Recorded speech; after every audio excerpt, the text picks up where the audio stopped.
कलयुग के राजा राहु होंगे महाबलवान। प्रिय दर्शकों, 23 नवंबर को कलयुग के राजा राहु अपने नक्षत्र का परिवर्तन करने जा रहे हैं। वैसे भी ये सर्वाधिक बलवान ग्रहों में से एक है तथा ये नकारात्मक ग्रह है। राहु 18 वर्षों के पश्चात शतभिषा नक्षत्र में प्रवेश करने जा रहे हैं, जो इनका स्वयं का नक्षत्र है। तो 18 वर्षों के पश्चात शतभिषा नक्षत्र में इनका प्रवेश राहु को महाबलवान बनाने वाला है। अब क्योंकि ये छाया ग्रह है, अर्थात इनका अपना कोई ना ही राशि है ना ही कोई ऐसा विशेष स्थान है, परंतु ये जिस ग्रह के साथ में होंगे, जिस भाव में होंगे, उसके प्रभाव को ये ग्रहण कर लेते हैं और उसके अनुसार समस्त फलों की प्राप्ति कराते हैं। इसी प्रकार से आकस्मिकता के कारक राहु है। जहां भी अचानक धन प्राप्ति होती है उसके पीछे राहु का ही साथ होता है। अचानक से उन्नति हो जाना, रातों रात करोड़पति बन जाना, रातों रात धन का योग बन जाए, ऐश्वर्य वैभव सुख संपदा प्राप्त हो जाए, सट्टे लॉटरी से लाभ मिल जाए, शेयर मार्केट से करोड़ों रुपए आ जाए, ये सब राहु ही संभव करते हैं। परंतु ये नकारात्मक ग्रह है तो इनका जो नैसर्गिक प्रभाव है वो भी अवश्य प्राप्त होता है। परंतु ये यदि एक अच्छी अवस्था में आ रहे हैं और एक अच्छे भाव में स्थित हैं तो निश्चित रूप से ये शून्य से शिखर पर पहुंचा सकते हैं। तो राहु का ये परिवर्तन अत्यंत महत्वपूर्ण भी है, राहु के बल को बढ़ाने वाला है, तो समस्त राशियों पर इसका निश्चित रूप से प्रभाव पड़ने वाला है। ये परिवर्तन कुछ विशिष्ट प्रभाव देगा तथा कुछ बड़े लाभ भी प्रदान करने वाला है। जय श्री गणेश। नमस्कार, मैं आचार्य संजय द्विवेदी। मेरे समस्त प्रबुद्ध दर्शकों का मेरे चैनल पर हार्दिक स्वागत है। प्रिय दर्शकों, आज मैं राहु के नक्षत्र परिवर्तन के प्रभाव को लेकर आपके सम्मुख उपस्थित हूं। राहु नक्षत्र परिवर्तन कर रहे हैं। वर्तमान समय में इनका गोचर कुंभ राशि में चल रहा है, जो शनिदेव की राशि, तो मित्र की राशि में भी हैं। अब स्वयं के नक्षत्र में प्रवेश कर जाएंगे तो महाबलवान स्थिति बनाएंगे।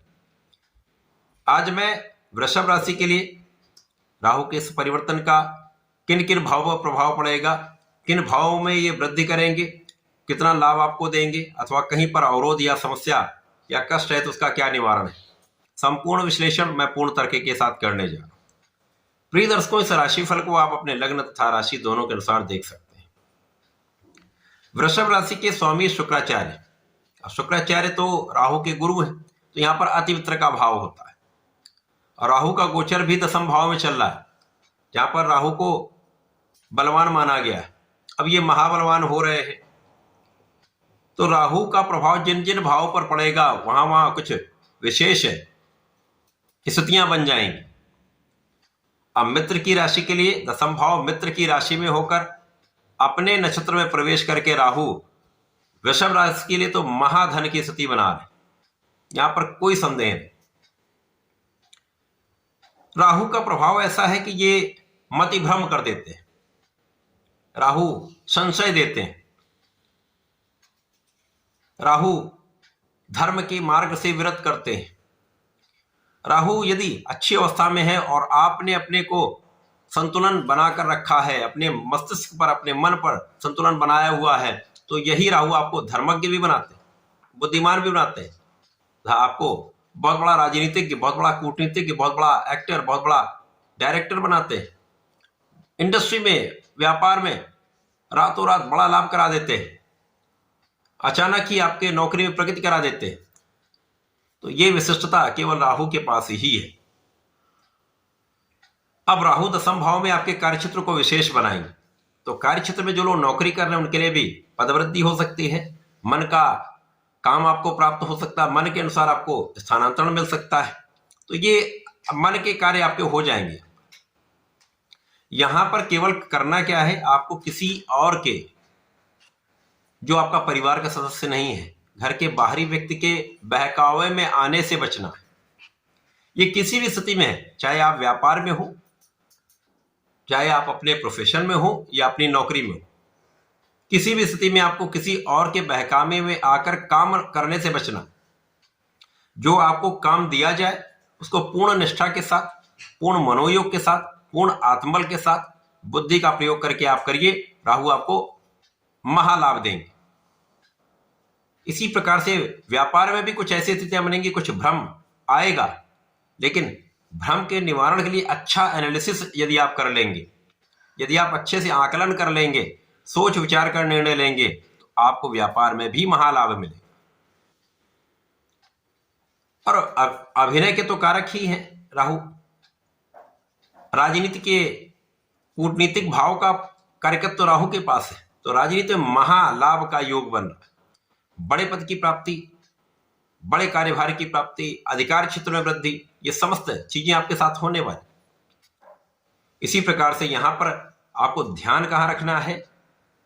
ध्यान रखना है आपको अपने कार्य क्षेत्र में निष्ठा से कार्य करना है। जब आप अपने काम में सफल होते हैं, व्यापार में सफल होते हैं, अपने प्रोफेशन में आप सफल होते हैं और महाधन का लाभ आपको प्राप्त होने लगता है, तो बहुत सारे लोग आपसे जुड़ना आरंभ कर देते हैं और यहीं से समस्या आरंभ हो जाती है। मित्र बनाएं, अच्छे मित्रों को साथ रखें, लेकिन विश्वास केवल अपने पर, अपने बुद्धि बल पर, अपने परिवार पर करें। इसी प्रकार से समय महाधन का लाभ जब होता है तो बहुत सारे विरोधी भी बनते हैं, बहुत सारे आलोचना करने वाले लोग भी बनते हैं, शत्रुओं का आरंभ हो जाता है। ऐसे में किसी भी प्रकार के विवाद से आपको बचना है, क्योंकि कहीं ना कहीं ये विवाद या इस प्रोवोकेशन के कारण, आपको उकसाने के कारण कुछ ऐसी स्थितियां बन सकती जब यश अपयश में परिवर्तित हो जाता है। ऐसी स्थितियों से आपको बचना है। विशेष रूप से जो लोग कला क्षेत्र के काम में है या राजनीति में है, वहां पर अपयश का योग भी बनता है। किसी कार्य क्षेत्र में भी ऐसा हो सकता है कि आपका नाम हो और वहां पर नाम पर कहीं एक काला दाग लग जाए, ऐसी स्थिति बन सकती है। तो आपको बहुत यहां सावधान और सजग रहना। यहां पर शत्रु बनेंगे, लेकिन शत्रुओं का पराभव भी होगा, इसलिए आपको केवल अपने आप पर ध्यान रखें, अपने स्वास्थ्य का ध्यान रखें तथा विवाद से बचें। इस समय परिवार का पूर्ण सहयोग आपको मिलेगा। आपकी वाणी बहुत इफेक्टिव होगी, आप लोगों को इन्फ्लुएंस कर पाएंगे। वाणी की चतुरता तथा बुद्धि का बल आपको आपके क्षेत्र में आगे बढ़ाने वाला होगा। तो शत्रुओं का पराभव होगा और आप इन समस्याओं से आसानी से निकल भी जाएं। इस समय में आपके अर्जित किए हुए धन का आपको सही इन्वेस्टमेंट करना है। किसी के बहकावे में आकर शॉर्ट टर्म निवेश करने से बचेंगे तो आप धन के हानि से बचेंगे। अतः सोच विचार कर धन का इन्वेस्टमेंट करें, क्योंकि धन जब बड़ी मात्रा में आता है तो धन का क्षय भी हो सकता है यदि आपने समझदारी नहीं की। इसी प्रकार से समय में वे जातक जो जिनकी कुछ आयु हो चुकी है अथवा किसी समस्या से पीड़ित हैं, तो उनको नर्वस सिस्टम से संबंधित कुछ समस्याएं हो सकती हैं, तो ध्यान रखने की आवश्यकता है। यहां पर आपके सुखों में वृद्धि होगी, माता के सुखों में वृद्धि होगी, परंतु यहां पर माता के स्वास्थ्य में कुछ समस्या का योग भी बन रहा है, अतः उनका ध्यान रखना अत्यंत आवश्यक है। राहु के इस परिवर्तन में आपको उचित लाभ लेने के लिए भगवान गणपति की आराधना करनी चाहिए। ओम गंग गणपतये नमः का नित्य एक माला का जप अवश्य करें। शंकर नासन गणेश स्तोत्रम का पाठ करें तो विशेष लाभ आपको प्राप्त हो। प्रत्येक शुक्रवार भगवान भोलेनाथ पर जलार्चन करें, पंचामृत से अभिषेक करें तो समस्त समस्याओं से मुक्ति पाकर महालाभ आप प्राप्त करेंगे। तो ऐसा करके इसका उपयोग करें, लाभ लें। धन्यवाद, नमस्कार।